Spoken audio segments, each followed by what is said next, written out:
Halo teman-teman, Assalamualaikum warahmatullahi wabarakatuh. Balik lagi di channel aku. Dan kali ini seperti biasanya kita akan bahas sesuatu ya, sejarah ataupun tokoh-tokoh fenomenal yang mungkin akan menginspirasi kalian semua ceritanya. Oke deh, hari ini sesuai judulnya kita akan ngomongin tentang salah satu tokoh paling legendaris sepanjang sejarah.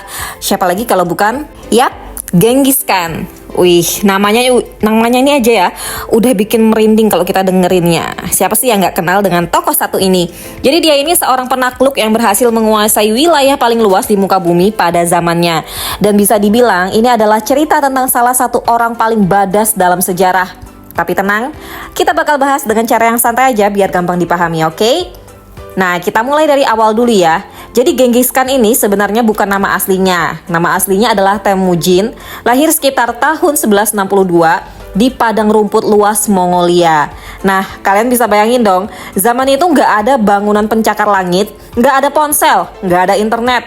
Yang ada cuma kuda, panah, dan tenda. Jadi kehidupan di era Mongolia waktu itu tuh emang keras banget. Kayak hidup yang di alam liar gitu aja ya. Tapi ternyata itulah yang bikin Temujin jadi orang yang tangguh. Temujin lahir di keluarga bangsawan kecil. Ayahnya Yesugei adalah kepala suku yang cukup dihormati. Tapi sayangnya waktu Temujin masih kecil, bapaknya ini dibunuh sama suku lain.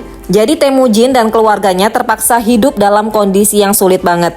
Mereka bahkan ditinggalin oleh suku mereka sendiri. Waduh, bayangin ya, masih kecil, udah jadi yatim, terus harus bertahan hidup di alam liar tanpa dukungan siapa-siapa. Rasanya kayak main game survival mode dari level 1 langsung loncat ke level paling susah ya kan. Jadi dari kecil Temujin ini udah belajar satu hal penting. Kalau dia pengen bertahan hidup, dia harus tangguh dan cerdik. Dia belajar berburu, bertarung, dan yang paling penting dia belajar tentang pentingnya aliansi. Karena di padang rumput Mongolia nggak ada yang bisa bertahan sendiri. Kalian harus punya teman atau sekutu yang memang bisa diandalkan. Tapi jangan kira perjalanan Temujin ini mulus ya. Waktu dia masih remaja, dia sempat ditangkap dan dijadikan budak oleh suku musuh. Ini kayak plot twist di film-film ya. Tapi bukannya putus asa, Temujin malah berhasil kabur dengan berani. Dia kemudian pelan-pelan mulai membangun kekuatan dengan mengumpulkan para pengikut setia. Dan ini adalah awal dari karir panjangnya sebagai seorang penakluk. Pada usia 20-an, Temujin mulai menunjukkan bakat kepemimpinannya. Dia berhasil membentuk aliansi dengan berbagai suku Mongol yang terpecah-pecah. Dan ini nih salah satu kemampuan utama Genghis Khan. Dia jago banget bikin orang lain ikut sama dia. Kalau zaman sekarang, Temujin ini mungkin bisa jadi CEO startup yang sukses ya. Dan inilah momen penting. Pada tahun 1206, setelah memenangkan banyak pertempuran melawan suku-suku lainnya, Temujin pun dinobatkan sebagai Khan dari semua orang Mongol. Dan disitulah dia mengadopsi nama baru yaitu Genghis Khan, yang berarti penguasa universal. Wow, ini nih momen yang sangat epic guys. Dari seorang anak yatim yang dulunya ditinggalkan oleh sukunya sendiri, sekarang dia jadi pemimpin seluruh bangsa Mongol ya. Kalau ini film superhero, pasti momen ini diiringi dengan musik orkestra yang megah. Wah, jeng jeng jeng, Sparta, bukan Sparta sih. Oke lanjut, setelah menjadi Genghis Khan, tujuan utamanya bukan cuma menyatukan Mongolia ya. Gak cukup buat dia jadi raja di rumah sendiri. Dia pengen lebih dari itu. Dan inilah yang bikin Genghis Khan jadi terkenal banget. Dia nggak cuma bikin kerajaan di stepa, tapi dia membangun kekaisaran terbesar yang pernah ada dalam sejarah dunia. Bayangin, kekaisaran Mongol pada puncaknya mencakup sebagian besar Asia sampai ke Eropa Timur. Luasnya hampir setara dengan benua Afrika. Wah, speechless ya, nggak main-main nih. Nah, sekarang pertanyaannya, gimana caranya Genghis Khan ini bisa membangun kekaisaran sebesar itu? Pertama, dia adalah ahli strategi yang brilian. Jadi taktik militernya itu nggak ada lawan. Dia jago banget dalam perang gerilya, taktik mengepung, dan yang paling penting dia bikin tentara Mongol jadi salah satu yang paling terlatih dan disiplin di dunia pada waktu itu. Kalian tahu nggak, pasukan berkuda Mongol tuh udah kayak mesin perang yang nggak bisa dihentikan. Mereka bisa menyerang dengan cepat, lalu hilang dalam sekejap, dan datang lagi dari arah yang nggak terduga. Oke, selanjutnya yang kedua, Genghis Khan itu juga punya sifat yang tegas. tapi juga bijaksana. Dia tahu kapan ini nih timingnya buat harus bersikap keras dan kapan harus kompromi. Kalau musuh menyerah dengan damai, Genghis Khan biasanya ngasih mereka kesempatan buat bergabung atau tetap hidup. Tapi kalau mereka ngelawan, jangan harap ya kalian bisa lolos. Serangannya biasanya ini bisa sangat brutal banget. Sampai-sampai banyak kota besar yang langsung menyerah sebelum pasukannya datang karena emang sudah takut banget untuk dihancurkan. Tapi jangan salah, meskipun terkenal sebagai penakluk yang keras, Genghis Khan juga punya sisi berhati lembut loh. Nih misalnya, dia sangat menghormati para ilmuwan, cendekiawan dan juga pedagang. Bagi dia, ilmu pengetahuan itu penting banget. Makanya selama kekaisarannya, Genghis Khan mendukung perdagangan internasional di sepanjang jalur sutra yang menghubungkan Tiongkok dengan Eropa. Wah, Genghis Khan ini kayak investor yang pengen portofolionya tumbuh besar ya kan? Dan yang lebih menarik lagi, Genghis Khan gak cuma memperluas wilayahnya dengan perang. Dia juga membangun jaringan komunikasi yang canggih banget untuk zaman itu. Bayangin ya, dia ini bikin semacam pos kilat di seluruh kekaisarannya, semacam versi awal dari kantor pos modern. Ini memungkinkan informasi menyebar dengan cepat di seluruh wilayah yang luas itu. Jadi kebayang nggak, kekaisaran sebesar itu bisa diatur dengan efisien berkat inovasi ini ya. Salah satu kisah paling menarik juga dari Genghis Khan adalah tentang bagaimana dia memperlakukan rakyatnya. Meskipun terkenal dengan gaya pemerintahannya yang keras, ternyata Genghis Khan ini sebenarnya menerapkan aturan yang cukup adil dalam kekaisarannya. Dia nggak mentolerir yang namanya korupsi, dan dia sangat menekankan pada hukum yang berlaku sama untuk semua orang, tanpa yang namanya pandang bulu. Nggak peduli kamu petani, prajurit, ataupun bangsawan, kalau yang namanya melanggar hukum, siap-siap deh pokoknya bakal dihukum. Genghis Khan juga memperkenalkan kebebasan beragama di seluruh kekaisarannya.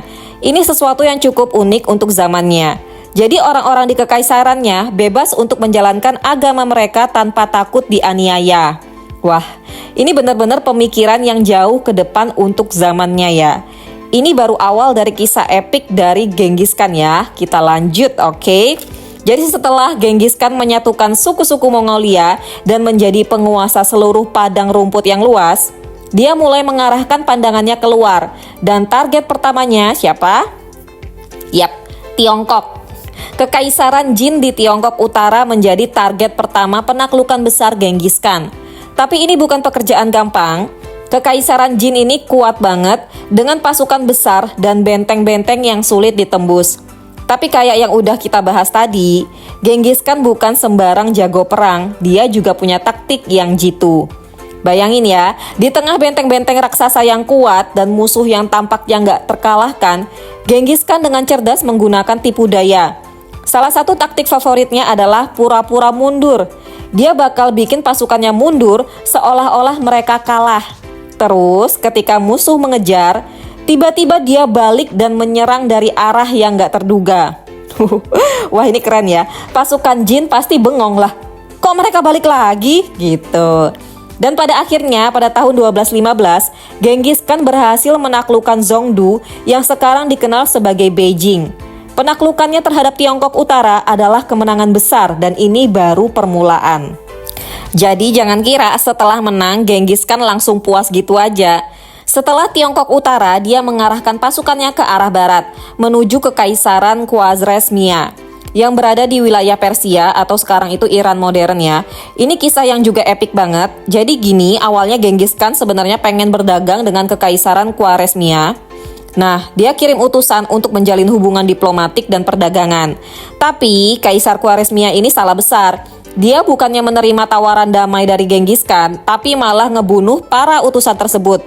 Wah, ini fatal banget ya, emang udah ngajak perang ya. Karena dalam aturan perang kuno, membunuh utusan itu dianggap penghinaan besar. Genghis Khan langsung marah besar dan menganggap ini sebagai tantangan. Apa yang terjadi kemudian? Genghis Khan memutuskan untuk menghancurkan Kekaisaran Khwarezmia sampai ke akar-akarnya. Dan inilah yang bikin Genghis Khan terkenal sebagai penakluk yang gak main-main. Pasukan Mongol menerjang kota-kota besar Khwarezmia dan yang menarik, Genghis Khan menggunakan taktik yang sangat inovatif. Misalnya, dia membagi pasukannya menjadi beberapa kelompok kecil yang menyerang kota dari berbagai arah secara bersamaan. Ini bikin musuh bingung, nggak tahu harus bertahan di mana. Bayangin kota-kota yang dulunya kuat jadi runtuh satu persatu. Pasukan Mongol benar-benar itu tuh udah nggak terbendung ya. Penaklukan Genghis Khan terhadap Khwarezmia adalah salah satu kampanye militer terbesar dan tersukses dalam sejarah. Dia menaklukkan seluruh wilayah dari Asia Tengah hingga ke perbatasan Eropa dalam waktu relatif singkat. Dan seperti biasa, dimanapun dia pergi, Genghis Khan juga membawa aturan-aturan yang berlaku di kekaisarannya. Dia mendukung perdagangan, melindungi para pedagang, dan memastikan hukum ditegakkan dengan ketat. Genghis Khan benar-benar bukan cuma ahli perang, tapi juga seorang administrator yang cerdas. Dia tahu bahwa kekaisarannya yang besar butuh lebih dari sekedar kekuatan militer. Dia juga memperhatikan stabilitas ekonomi dan keadilan hukum di wilayah yang dia taklukkan. Nah, setelah bertahun-tahun berperang dan menaklukkan berbagai wilayah, jadi Genghis Khan akhirnya mencapai usia tua. Tapi jangan salah, meskipun udah lanjut usia, semangatnya tetap membara. Pada tahun 1227, saat dia sedang melakukan kampanye militer melawan Xia Barat, sebuah kerajaan di Tiongkok Barat Laut, Genghis Khan ini jatuh sakit. Meskipun sakit, dia tetap memimpin pasukan dan akhirnya berhasil menaklukkan Xia Barat. Namun, sayangnya tak lama setelah kemenangan tersebut, Genghis Khan pun meninggal dunia. Dia meninggal pada usia sekitar 65 tahun, sebuah usia yang cukup lanjut untuk seorang penakluk besar. Dan setelah kematiannya, tubuhnya dikuburkan secara rahasia dan sampai hari ini lokasi makam Genghis Khan ini masih menjadi misteri. Wah, ini jadi salah satu teka-teki sejarah yang belum terpecahkan ya sampai sekarang. Genghis Khan benar-benar membawa rahasia besarnya hingga ke liang kubur. Meskipun Genghis Khan sudah tiada, warisannya tetap hidup. Kekaisaran Mongol yang dia bangun gak langsung runtuh begitu saja. Bahkan setelah kematiannya, para penerusnya melanjutkan penaklukannya dan Kekaisaran Mongol mencapai puncaknya dengan luas wilayah yang membentang dari Asia Timur hingga Eropa Timur. Mencakup sebagian besar Eurasia yang gak ada kekaisaran lain yang bisa menandingi luas wilayahnya.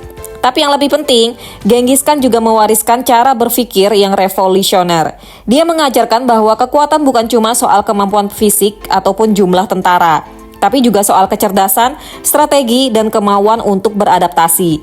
Dia adalah contoh nyata dari seorang pemimpin yang visioner, yang mampu melihat peluang di setiap sudut, bahkan di tempat yang kelihatannya nggak mungkin. Jadi itu tadi kisah tentang Genghis Khan, si penakluk dari padang rumput Mongolia yang gak cuma membangun kekaisaran terbesar di dunia, tapi juga mengubah sejarah dunia selamanya. Genghis Khan adalah contoh nyata bahwa meskipun seseorang datang dari awal yang sulit, dengan ketangguhan, kecerdikan, dan semangat yang kuat, dia bisa mencapai hal-hal yang luar biasa. Dan yang paling penting, Genghis Khan adalah pengingat bahwa sejarah nggak cuma tentang peperangan, tapi juga tentang inovasi, perdagangan, dan bagaimana kita bisa belajar dari masa lalu untuk membangun masa depan. Wah, kalau dipikir-pikir, ada banyak banget yang bisa kita pelajari dari tokoh satu ini ya. Terima kasih udah nonton sampai akhir, sampai jumpa di konten-konten berikutnya. Bye-bye. Waalaikumsalam warahmatullahi wabarakatuh.